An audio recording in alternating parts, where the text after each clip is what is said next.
സജ്ന നൂറിന് HIV positive ആണെന്ന് ഒരു പ്രാവശ്യം അവൾ അന്വേഷിക്കണം, ചെക്ക് ചെയ്യണമെന്നൊക്കെ പറഞ്ഞിട്ട് ഞങ്ങളടുത്ത് സംസാരിച്ചിട്ടുണ്ടായിരുന്നു.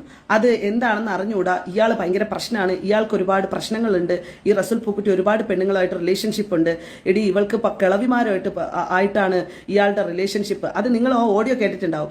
അത്രയും ആളുകളുടെ റിലേഷൻഷിപ്പ് ഉണ്ട്. അപ്പോൾ എനിക്ക് വല്ല അസുഖം വരുമെന്നൊരു എനിക്ക് പേടിയുണ്ട്, എനിക്കൊരു ചെക്കിങ് നടത്തണം എന്നൊക്കെ അവൾ പറഞ്ഞു. ഈ സാധനങ്ങളൊക്കെ പബ്ലിഷ് ചെയ്ത് ഞാൻ ഇവൾ പറഞ്ഞ വിഷയത്തെ വളരെ ഗൗരവമായിട്ട് കണ്ട ആളുകളുടെ മുമ്പിലേക്ക് കോട്ട് ചെയ്ത് കൊടുക്കുമ്പോൾ ആളുകൾ അതെങ്ങനെ എടുക്കുന്നത്? ആളുകൾ അതിന് തംബ്നെയിൽ ഉണ്ടാക്കിക്കൊണ്ടുവരും. ഞാൻ ഒരിക്കലും അത്തരത്തിലൊരു സാധനം ചെയ്തില്ല. ബട്ട് ഇന്ന് ഇതിവിടെ എനിക്ക് സംസാരിക്കേണ്ടി വരുന്നത് അവളുടെ ആ ഒരു statement, especially big boss contestant ആയിരുന്നത് കൊണ്ട് തന്നെ, ആ സർക്കിളുകളിൽ ഞാൻ ഉണ്ടായിരുന്നത് ആളുകൾക്ക് അറിയാമെന്നുള്ളത് കൊണ്ട് തന്നെ ആ സ്റ്റേറ്റ്മെൻറ്റ് എന്നെ ബാധിച്ചത് 24 മണിക്കൂറുകളാണ്. അപ്പം സജിനയുടെയും റസൂൽ പൂക്കുട്ടിയുടെയും കാട്ടവരാത അവിഹിതങ്ങൾ മറയ്ക്കാൻ വേണ്ടി ദിയാസനയെ കരുവാക്കിക്കൊണ്ട് കാണിച്ച ഈ ഒരു നടപടി ഗൈസ്, അപ്പോൾ നമുക്കറിയാം ദിയാസന, സജ്ന നൂറ ആൻഡ് ഫിറോസ് എന്നൊക്കെ പറഞ്ഞ ഒരു ഇഷ്യൂ ഇങ്ങനെ സോഷ്യൽ മീഡിയയിൽ നടന്നുകൊണ്ടിരിക്കുകയാണ്.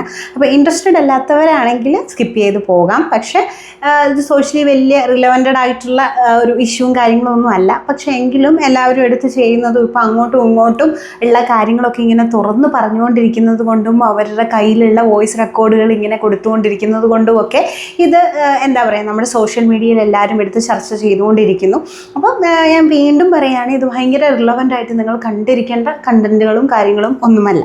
ഓക്കെ, അപ്പം നമുക്ക് നമ്മുടെ കണ്ടന്റിലേക്ക് വരാം. ഇപ്പം ഇവിടെ നമ്മുടെ ദിയാസന പറയുന്നുണ്ട്, അതായത് റസൂൽ പൂക്കുറ്റിനെ വിശ്വസിക്കാൻ പറ്റില്ല. കാരണം ഇതിൻ്റെ ഒരു ചെറിയ വോയിസ് ക്ലിപ്പ് നമ്മൾ നേരത്തെ കേട്ടിരുന്നു അല്ലേ. കാരണം എത്ര നമ്മുടെ അമ്മമാർ, വയസ്സായ സ്ത്രീകളെന്നോ അല്ലെങ്കിൽ ഏത് പ്രായത്തിലുള്ള സ്ത്രീന്ന് പോലും വിചാരിക്കാതെ റസൂൽ പൂക്കുറ്റിയുടെ ബന്ധത്തെക്കുറിച്ച് സജന ദിയയോട് സംസാരിക്കുന്ന ഒരു ചെറിയൊരു വോയിസ് ക്ലിപ്പ് നമ്മൾ കേട്ടതാണ്.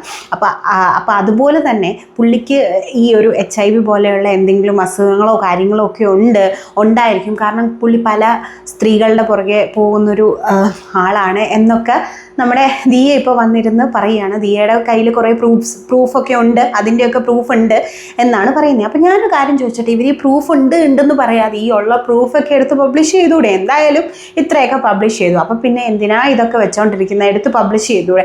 പിന്നെ എനിക്ക് ചോദിക്കാനുള്ളൊരു കാര്യം എന്താണെന്ന് പറഞ്ഞാൽ, ഇത്രയും അലിഗേഷൻസ് വന്നിട്ട് പോലും ഒരു വാക്ക് പോലും മീഡിയയ്ക്ക് മുന്നിൽ വന്ന് സംസാരിക്കാതിരിക്കുന്ന റസൂൽ പൂക്കുറ്റിയുടെ ഒരു അവസ്ഥ, അല്ലെങ്കിൽ റസൂൽ പൂക്കുറ്റി എന്തുകൊണ്ടാണ് അങ്ങനെ ചെയ്യുന്നത് എന്നാണ് എനിക്ക് ചോദിക്കാനുള്ളത്. കാരണം നമ്മൾക്ക് ചുറ്റുമുള്ള ഒരാൾക്കാരെ ഇത്രയും അലിഗേഷൻസ് നമ്മളെക്കുറിച്ച് പറയുമ്പോൾ അറ്റ്ലീസ്റ്റ് വെളുപ്പിക്കാനായിട്ടെങ്കിലും അറ്റ്ലീസ്റ്റ് ഒരു വാക്കെങ്കിലും വന്ന് മിണ്ടണ്ടേ എന്നുള്ളൊരു സംഭവമാണ് എനിക്ക് പുള്ളിയെക്കുറിച്ച് തോന്നുന്നത്. അതുപോലെ തന്നെ വേറൊരു കാര്യം എന്ന് പറഞ്ഞാൽ, പുള്ളിയുടെ വൈഫ് ഇപ്പോൾ ഒരു എന്താ പറയുക, ക്യാൻസർ ആയിട്ടുള്ള ഒരു സിറ്റുവേഷനിൽ കിടക്കുകയാണ്.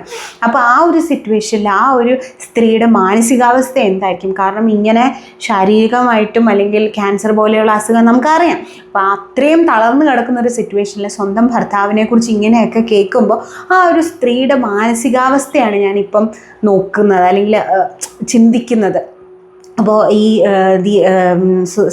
സജനയൊക്കെ ആ ഒരു മാനസികാവസ്ഥ പോലും ചിന്തിക്കാതെ എങ്ങനെയെങ്കിലും പൈസ കിട്ടണം എന്നുള്ള രീതിയിലല്ലായിരുന്നോ ഇത് വെളിയിൽ വരുന്നതിന് മുന്നേ പുള്ളിക്കാരി ചെയ്തുകൊണ്ടിരിക്കുന്നത്. അപ്പോൾ എന്തായാലും പുള്ളിക്കാരി കേസൊക്കെ കൊടുത്തിട്ടുണ്ട്, പല കാര്യങ്ങൾക്കും കേസ് കൊടുത്തിട്ടുണ്ട്. അപ്പോൾ ആ കേസുകളൊക്കെ തെളിയട്ടെ, അങ്ങോട്ടും ഇങ്ങോട്ടും, അതായത് ദിയയും സജനയൊക്കെ കൊടുത്ത കേസുകളെല്ലാം തെളിയട്ടെ, ഇവരെ എല്ലാവരെയും ചോദ്യം ചെയ്യണം തന്നെയാണ് എനിക്ക് എൻ്റെ കഴിഞ്ഞ വീഡിയോയിൽ ഞാൻ പറഞ്ഞിട്ടുണ്ടായിരുന്നത്. അത് തന്നെയാണ് എനിക്ക് ഈ ഒരു വീഡിയോയിലും പറയാനായിട്ടുള്ളത്. പിന്നെ ഇനിയും ഞാൻ കുറച്ച് വോയിസ് ക്ലിപ്പുകൾ വെക്കാം. അതായത് നമ്മുടെ ദിയ കുറച്ച് എക്സ്പ്ലനേഷൻസും കാര്യങ്ങളും ഒക്കെ തന്നുകൊണ്ടിരിക്കുന്നുണ്ട്. അപ്പം ആ ഒരു കാര്യമാണ്, അതായത് ഇവർ പറയുന്നത് എന്താണെന്ന് വെച്ച് കഴിഞ്ഞാൽ, നമ്മൾ സജനയുടെ സ്റ്റാറ്റസ് ഉണ്ടായിരുന്നു, അതുപോലെ തന്നെ ദിയ പറഞ്ഞിട്ടുണ്ടായിരുന്നു. അതായത് സജനയുടെ ഫോണിലേക്ക് ദിയയുടെ കോള് വന്നത് സജന ഒരു സ്ക്രീൻഷോട്ട് എടുത്തിട്ട് സ്റ്റാറ്റസ് ഒക്കെ ഇട്ടിട്ടുണ്ടായിരുന്നു, ഇപ്പോഴും വിളിച്ചുകൊണ്ടിരിക്കുകയാണ്, എന്നെ ഫോൺ ചെയ്തുകൊണ്ടിരിക്കുകയാണെന്നൊക്കെ. അപ്പോൾ അതിൻ്റെ ഒരു ക്ലാരിറ്റി ദിയ തന്നിട്ടുണ്ട്. അതായത് പുള്ളിക്കാരി ഒരു കേസ് കൊടുത്തിട്ടുണ്ട്. അപ്പോൾ അതിൻ്റെ ഒരു കൺഫർമേഷന് വേണ്ടിയിട്ട് പോലീസ് സ്റ്റേഷനിൽ വരാൻ പറഞ്ഞിട്ട് സജന വന്നിട്ടില്ല എന്നുള്ളൊരു കാര്യമൊക്കെ പറയുന്നുണ്ട്. പിന്നെ കൈ തട്ടിയാണ് രണ്ടുപേരുടെയും കോൾ അങ്ങോട്ടും ഇങ്ങോട്ടും പോയത് എന്നൊക്കെ പറഞ്ഞിട്ടൊരു വലിയ ഒരു വോയിസ് ക്ലിപ്പാണ് അല്ലെങ്കിൽ ഒരു വീഡിയോ ആണ് ഞാനിവിടെ ആഡ് ചെയ്യാൻ പോകുന്നത്. അപ്പോൾ എന്തായാലും നമുക്ക് ആ വോയിസ് ഒന്ന് കാണാം. പറഞ്ഞ് ഓൺ ദ സ്പോട്ടിൽ വൈകുന്നേരം തന്നെ മ്യൂസിയം പോലീസ് സ്റ്റേഷനിൽ പരാതി നൽകി അതിൻ്റെ സ്റ്റേറ്റ്മെൻറ്റ് ഞാൻ സ്റ്റോറി ഇട്ടിട്ടുണ്ടായിരുന്നു. അത് കഴിഞ്ഞതിന് ശേഷം ഞാൻ ഈ പറഞ്ഞ പോലെ ഡിഫോമേഷന് ഞാൻ ഫയൽ ചെയ്തു. അതിന് കുറച്ച് പ്രോസസ്സുകൾ ഉണ്ടായിരുന്നത് കൊണ്ടിട്ട് കുറച്ച് ഡിലേ വന്നായിരുന്നു. ഇപ്പം അത് പാസ്സായിട്ടുണ്ട്. ആ സാധനം അവൾക്കൊരു വക്കീൽ നോട്ടീസ് അയച്ചു. അവൾ പറഞ്ഞ അഡ്രസ്സിലേക്കാണ് അയച്ചിട്ടുണ്ടായിരുന്നത്. ഞങ്ങൾക്കൊക്കെ അറിയുന്ന അഡ്രസ്സിലേക്ക് അയച്ചിട്ടുണ്ടായിരുന്നു. ആ വീട് മാറിപ്പോയി. അതായത് അവൾ ആരോപിച്ച എനിക്ക് നല്ല പ്രൈവസിയൊക്കെ ഉള്ള ഭയങ്കര ഹാപ്പിനെസ് ഉള്ള ഭയങ്കര സന്തോഷമുള്ളൊരു വീടുണ്ടായിരുന്നു. ഇത് എന്തെന്ന് ശാസ്ത്രമംഗലത്ത് ഒരു വീട്. ആ വീട്ടിൽ നിന്ന് അവൾ പോയി ഗൈസ്. ആ വീട്ടിൽ നിന്ന് അവൾ പോയി. വലിയ പ്രൂഫായിരുന്നല്ലോ അത് ദിയാസനക്കെതിരെയുള്ള. ആ പ്രൂഫിനെ കളഞ്ഞിട്ട് അവൾ ഓടിപ്പോയി ഗൈസ്. മനസ്സിലായോ? നിങ്ങളത് മനസ്സിലാക്കണം. അവിടേക്ക് പോയി. ഇതുവരെ മ്യൂസിയം പോലീസ് സ്റ്റേഷനിൽ നിന്ന് സ്റ്റേറ്റ്മെന്റ് എടുക്കാൻ അവളുടെ ഭാഗത്ത് നിന്ന് വിളിപ്പിച്ചു. ഇതുവരയ്ക്കും വന്നിട്ടില്ല.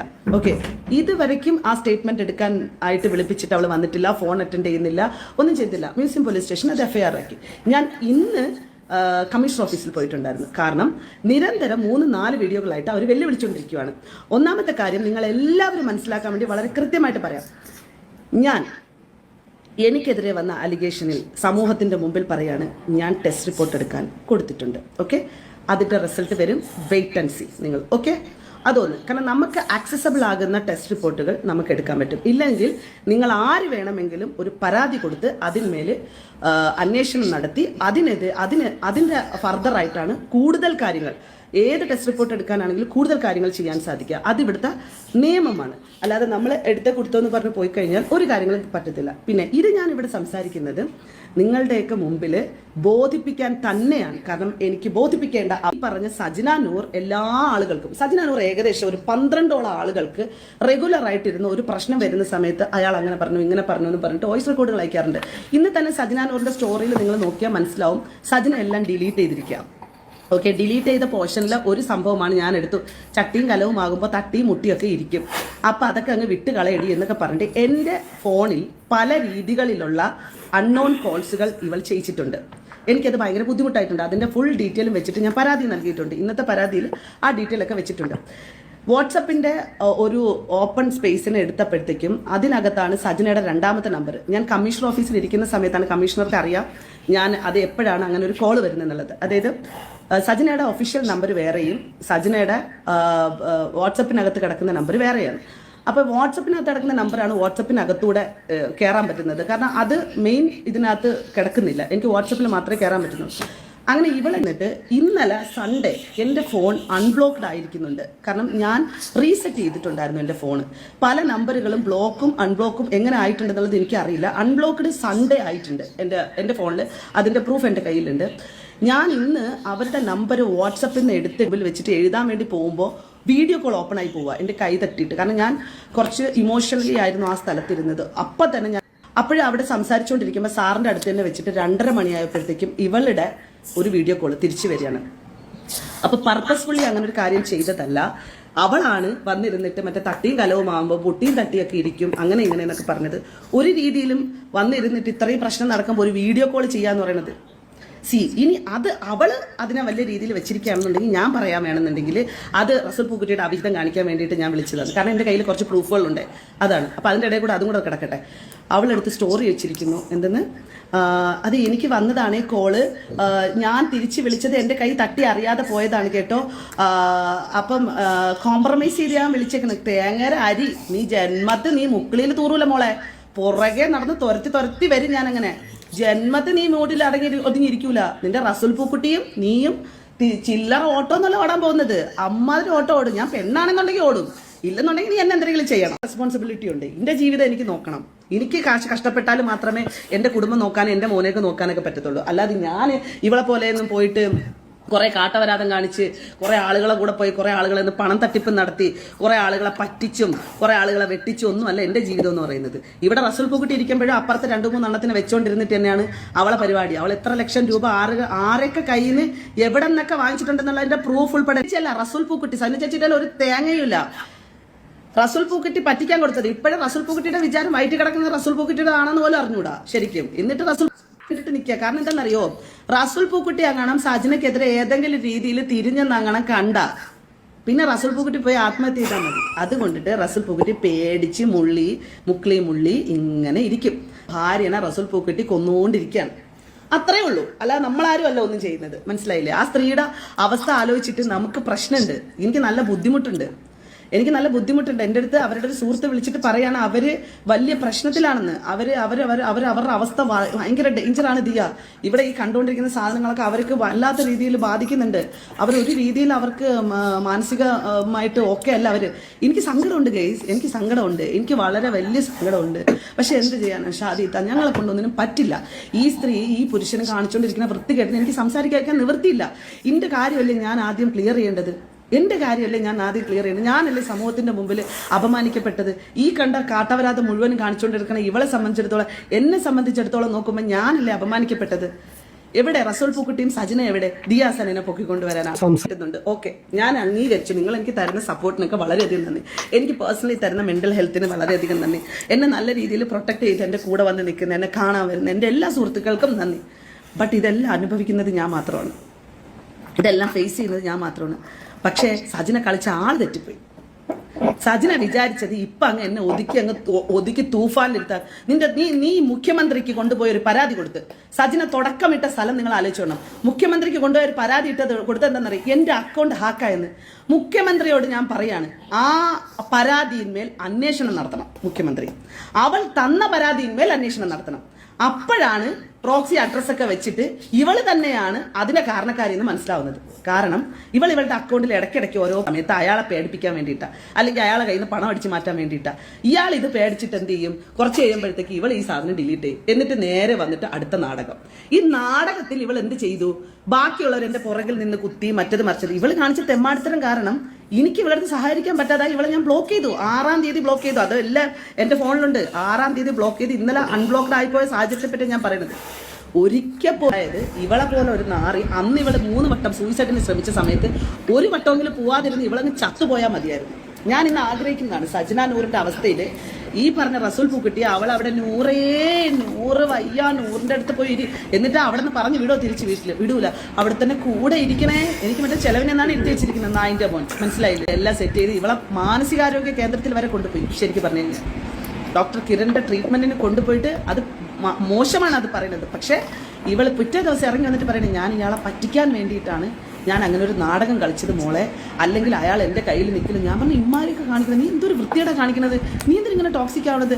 അത് പ്രേമം ഒത്തിട്ട മോളെ, നിനക്ക് അറിയാത്തതുകൊണ്ടാ എന്നൊക്കെ പറഞ്ഞിട്ട് ഇനി മേലാൽ എൻ്റെ അടുത്ത് ഇത് ആവർത്തിക്കരുതെന്ന് പറഞ്ഞു. ഇതിന് ഇത്രമാത്രം വലിയ ഗൗരവ വിഷയം ഉണ്ടാകുന്നെന്ന് ഞാൻ അറിഞ്ഞിട്ടുണ്ടായിരുന്നില്ല. യെസ്, അതായത് ഫെബ്രുവരി 14 വാലന്റൈൻസ് ഡേ സെലിബ്രേറ്റ് ചെയ്യാൻ വേണ്ടി കുത്തിമറിയായിരുന്നു നമ്മുടെ വിവാന്ത ബൈ താജിൽ. വിവാന്ത ബൈ താജിന്റെ MDയും ആളുകളൊക്കെ റസൂൽ പൂക്കുട്ടിയുടെ മറ്റേ ഇതിന്റെ ഇടയിൽ ഇരിക്കുന്ന ആൾക്കാരാണ്. അപ്പം കോഴിക്കോട് പോയാലും വിവാന്തയിൽ തന്നെയാണ് താമസിക്കുക. എവിടെ വന്നു കഴിഞ്ഞാലും വിവാന്തയിലാണ് ഇവർ താമസിക്കുക. മുംബൈയിൽ പോയാലും വിവാന്തയുടെ മുംബൈ വിവാന്ത ഹോട്ടലിനകത്തെ രജിസ്റ്റർ എടുത്ത് നോക്കി കഴിഞ്ഞാൽ റസൂൽ പൂക്കുട്ടിയുടെ ബുക്കിംഗ് മുഴുവനും സജനയായിട്ടുള്ള ലീലാവിലാസങ്ങളാണ്. അതുപോലെ തിരുവനന്തപുരത്തുള്ള വിവാന്ത ബൈ താജ് എടുത്തു കഴിഞ്ഞാൽ ഫുള്ള് സജനയായിട്ടുള്ളതാണ്. റസൂൽ പൂക്കുട്ടി ഈ പറഞ്ഞ അക്കാഡമി ചെയർമാൻ ആയിരുന്ന സമയത്ത് അയാളിവിടെ മറ്റേ അക്കാഡമിക്ക് എല്ലാവരും ഇയാളെ വിളിക്കുന്നത്, നിങ്ങൾ ഇവിടെ വന്ന് സംസാരിക്കും, പ്രതികരിക്കും. 19 സിനിമകളെ പിടിച്ചു വെച്ചിരുന്ന സമയത്ത്, 19 അല്ല 39 സിനിമകളെ പിടിച്ചു വെച്ചിരുന്ന സമയത്തും ഇയാൾ അവിടെ ഇരുന്നിട്ട് ഒരു ചുക്കും അറിയത്തില്ല ഇയാൾക്ക്. ഇയാൾ ഇവിടെ കുക്കു പരമേശ്വരനെ വെച്ചിട്ട് ഇവിടെ ഇരുന്ന് കാട്ടവരാധം നടത്തിക്കൊണ്ടിരിക്കുക. എന്നിട്ട് അയാൾ വന്നിട്ട് കുറെ ഡയലോഗ് സിനിമ അവസാനിക്കാറായ സമയത്ത് ഇയാൾ എന്ത് ചെയ്തു? എല്ലാ സിനിമകളെ റിലീസ് ചെയ്യിപ്പിച്ചു. സജി ചെറിയാനായിരുന്നു അന്നത്തെ സാമൂഹ്യ നീതി വകുപ്പ് മന്ത്രി. മനസ്സിലായില്ലേ? മന്ത്രിയുടെ ഇടപെടൽ കൊണ്ട് മാത്രം തന്നെയാണ്, അന്നത്തെ ഗവൺമെന്റിന്റെ ഇടപെടൽ കൊണ്ടാണ് ഇവിടെ കാര്യങ്ങൾ നടന്നത്. അല്ലാതെ റസൂൽ പൂക്കുട്ടി പോയി ഉണ്ടാക്കിക്കൊണ്ട് വന്നതല്ല. അയാൾ ഒരു റെസ്പോൺസിബിലിറ്റി എടുത്തില്ല. എന്നിട്ട് ഇവള് റസൂൽ പൂക്കുട്ടിയെ വീണ്ടും അക്കാഡമി ചെയർമാൻ സ്ഥാനത്തേക്ക് ആക്കാൻ വേണ്ടിയിട്ട് ഇവൾ ഏതൊക്കെയോ ആൾക്കാരെ പോയി കണ്ടെന്നോ ഏതൊക്കെയോ മന്ത്രിമാരെ പോയി കണ്ടെന്നോ എന്നൊക്കെ പറയണതിന്റെ പ്രൂഫൊക്കെ എനിക്ക് കിട്ടിയിട്ടുണ്ട്. അപ്പൊ എന്തായാലും എനിക്ക് പറയാനുള്ളത്, ഇപ്പം ശരിക്കും പറഞ്ഞാൽ ഇവരൊക്കെ ഇങ്ങനെ എന്താ പറയാ, അവരവരുടെ ഇഷ്ടത്തിന് വേണ്ടിയിട്ട് ഓരോ കാര്യങ്ങളൊക്കെ ചെയ്തിട്ട് ഏറ്റവും കൂടുതൽ ഇവിടെ ഇപ്പൊ സ്ട്രഗിൾ ചെയ്യുന്നത് ആ റസൂൽ പൂക്കുട്ടിയുടെ വൈഫാണ് എന്നാണ് എനിക്ക് ഏറ്റവും കൂടുതലായിട്ട് തോന്നുന്നത്. എന്നിട്ടും ഇത്രയും അലിഗേഷൻസ് വന്നിട്ട് അങ്ങേര് എന്തുകൊണ്ട് വാ തുറക്കുന്നില്ല, അല്ലെങ്കിൽ ഒരു വാക്ക് പോലും പറയുന്നില്ല? ഇനി സജിനെ പേടിച്ച് തന്നെ, ഇവിടെ ദിയ പറയുന്നത് പോലെ തന്നെ സജിനെ പേടിച്ചൊരു മൂലയിൽ ഇരിക്കുവാണോ, അതോ സജിനയും റസൂലും കൂടെ ഒറ്റ കൈയായിട്ട് നിൽക്കുന്നതാണോ, എന്താണെന്നൊന്നും നമുക്ക് അറിയത്തില്ല. അപ്പോൾ ഇതൊക്കെ സജ്നയുടെ ഹണി ട്രാപ്പിൽ നിന്നാണ് ഈ ഒരു സംഭവം തുടങ്ങിയിട്ടുള്ളത്. കാരണം ഇതിനെക്കുറിച്ച് നമുക്ക് കൂടുതൽ പറയാനായിട്ട് ഉള്ള കാര്യങ്ങളൊന്നുമില്ല. കാരണം ഇതെല്ലാം എല്ലാ ആൾക്കാരും ഇതിനകത്തുള്ള എല്ലാവരും തന്നെ നല്ലതെന്ന് എനിക്ക് തോന്നുന്നില്ല. എല്ലാവരും തന്നെ കുറച്ച് തരികിട പരിപാടികളൊക്കെ ഉള്ളവർ തന്നെയാണ് ഈ കൂട്ടാളികൾ എല്ലാവരും തന്നെ, സജ്നയുടെ കൂട്ടാളികൾ എല്ലാവരും തന്നെ. അതെ, കാരണം ഇവരെ നമ്മൾ പറയാനോ അല്ലെങ്കിൽ നമ്മൾ ഇതിനെക്കുറിച്ച് എന്ത് പറയാനാണെന്ന് എനിക്ക് അറിയത്തില്ല. കാരണം കുറെ കാശിന് വേണ്ടിയിട്ടും അല്ലെങ്കിൽ സജ്നയ്ക്കിനകത്ത് ദിയ പറയുന്നുണ്ട് ലവ് സ്നേഹം, അതിൻ്റെയൊക്കെ വില അറിയുമോന്നാണ് എനിക്ക് ചോദിക്കാനുള്ളത്. കാരണം ഇതിനെയൊക്കെ ലവ് എന്നൊന്നും പറയാൻ പറ്റത്തില്ല, ഇതിനൊക്കെ വേറെ വേറെ പേരുകൾ ഇട്ടിട്ടാണ് പറയേണ്ടത്. കാരണം പല സമയത്ത് പല ആൾക്കാരോട് തോന്നുക, ഒരേ സമയത്ത് 2-3 പേരോട് തോന്നുക എന്നൊക്കെ പറയുമ്പോഴത്തേക്ക് അതൊക്കെ ലവ് എന്ന് പറഞ്ഞിട്ട് ആ ഒരു പവിത്രമായ ആ ഒരു സ്നേഹം എന്ന് പറയുന്ന പവിത്രമായിട്ടൊരു സംഭവത്തിനെ കളങ്കപ്പെടുത്തല്ലെന്ന് എനിക്ക് പറയാനുള്ളൂ. പിന്നെ എന്തായാലും ഇവർക്ക് കഞ്ചാവ്, കള്ള്, പെണ്ണ് ഇല്ലാത്ത കേസുകളൊന്നും ഇവരുടെ കൂട്ടുകെട്ടിൽ ഇല്ല. അപ്പോൾ ഇത് എന്തായാലും തെളിയട്ടെ. കാരണം ഇവർ ചുമ്മാ അങ്ങോട്ടും ഇങ്ങോട്ടും പണി കൊടുക്കാനാണെങ്കിൽ കേസ് കൊടുത്തിട്ടുണ്ട്. അപ്പൊ ഈ കേസ് കൊടുത്തതൊക്കെ നല്ല രീതിയിൽ തന്നെ തെളിയട്ടെ എന്നേ എനിക്ക് പറയാനുള്ളൂ. സോ എന്തായാലും ഈ ഒരു സംഭവത്തിൽ ഏറ്റവും കൂടുതൽ സ്ട്രഗിൾ ചെയ്യപ്പെട്ടുകൊണ്ടിരിക്കുന്ന, ശാരീരികമായിട്ടും മാനസികമായിട്ടും എല്ലാ രീതിയിലും സ്ട്രഗിൾ ചെയ്തുകൊണ്ടിരിക്കുന്ന റസൂൽ പൂക്കുറ്റിയുടെ ഭാര്യ തന്നെയാണ്. സോ എന്തായാലും അടുത്തൊരു വീഡിയോയിൽ കാണാം. അതൊരിക്കും it's me Chanchal signing of.